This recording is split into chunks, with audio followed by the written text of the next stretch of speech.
அஸ்ஸலாமு அலைக்கும். இன்னைக்கு ஒரு ரெசிபி, பிரியாணிக்கு டஃப் கொடுக்குற மாதிரி ஒரு எக் சேமியா பிரியாணி பார்க்கலாமா? ஒரு கடாயில ஒரு 2 கப்பு, பெரிய கப்ல 2 கப்பு சேமியா எடுத்துக்கிட்டேன். ஃபேவரட் சேமியா, ஓகேங்களா? நான் எண்ணெய் நெய் எதுவும் போடல, சும்மா போட்டு நல்லா வறுத்து எடுத்துட்டேன். இன்னொரு பெரிய கடாய் எடுத்துக்கிட்டேன். ஒரு 100 ml எண்ணெய் சேர்த்துக்கிறேன். எண்ணெய் காயட்டும். பிரிஞ்சி இலை, 2 பட்டை, 2 ஏலக்காய், 2 லவங்கம் சேர்த்துட்டு ஒரு 1/4 கிலோ சின்ன வெங்காயம் சேர்த்துக்கிறேன். நல்லா வதக்கிக்கோங்க. நல்லா செவந்து வதங்கி வரணும். ஒரு 2 ஸ்பூனு இஞ்சி பூண்டு பேஸ்ட் சேர்த்துக்கிறேன். சேர்த்துட்டு அதையும் நல்லா மிக்ஸ் பண்ணிக்கோங்க. அந்த பச்சை வாசனை போகட்டும். தக்காளி சேர்த்துக்கோங்க. தக்காளி ஒரு 4-5 பழம், பெரிய பழமா எடுத்துக்கிட்டேன். கல்லுப்பு சேர்த்துக்கோங்க. நல்லா மிக்ஸ் பண்ணிக்கோங்க. நல்லா குழஞ்சி மசிஞ்சு வரட்டும்.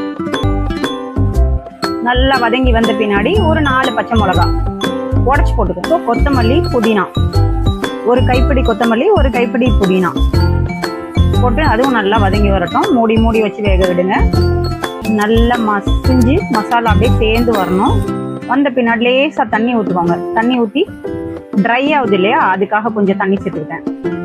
மிளகாத்தூள் ஒரு ஸ்பூன் மிளகாத்தூள், 1/2 ஸ்பூன் மஞ்சத்தூள் சேர்த்துக்கோங்க. சேர்த்துட்டு அதையும் மிக்ஸ் பண்ணிக்கோங்க. நல்லா மிக்ஸ் பண்ணிட்டு, இது முட்டை வாங்க விட்டேன், அதில் உடச்சி கொண்டு வந்துட்டாங்க. அந்த முட்டை தான் இது. அதை அப்படியே சேர்த்துக்கிட்டேன். ஒரு 4 முட்டை இருக்கும்.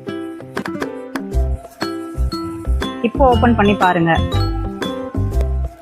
ஓப்பன் பண்ணிட்டு சுடுதண்ணி போட்டு வச்சிருந்தேன். 1:2 அளவுல. 1 கப் சேமியானா 2 கப் தண்ணி கொஞ்சம் லேசா சுட வச்சு கொதி வேறதுக்கு முன்னாடி அதை இதில் மிக்ஸ் பண்ணிக்கிட்டேன். இப்போ சேமியாவை அப்படியே தூவி விடுங்க. அப்படியே நல்லா பெரட்டி கொடுங்க. இது இந்த முட்டைலாம் சாப்பிடாம இருக்காங்கல்ல, சில பசங்க இருப்பாங்க, எங்க வீட்டில் உள்ளதும் அப்படிதான், முட்டைலாம் சாப்பிடாது. அந்த மாதிரி ஆளுங்களுக்கு இப்படி கொடுக்கலாம். வாயை மூடிட்டு சாப்பிட்டுருவாங்க. இது எந்தெந்த டிசைன்ல கொடுக்கலாம் நல்லா யோசிச்சு பண்ணுவேன். அவ்வளோதான், ரெடி ஆயிடுச்சு. அப்படியே அமுக்கி வச்சிருங்க. அமுக்கி வச்சுட்டு லேசாக கொத்தமல்லியை தூவிட்டு மூடி ஒரு 10 நிமிஷம் விட்டுருங்க. ரெடி ஆயிடுச்சு.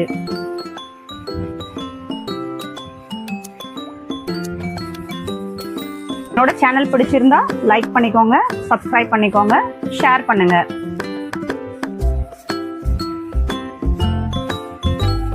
Thank you for watching.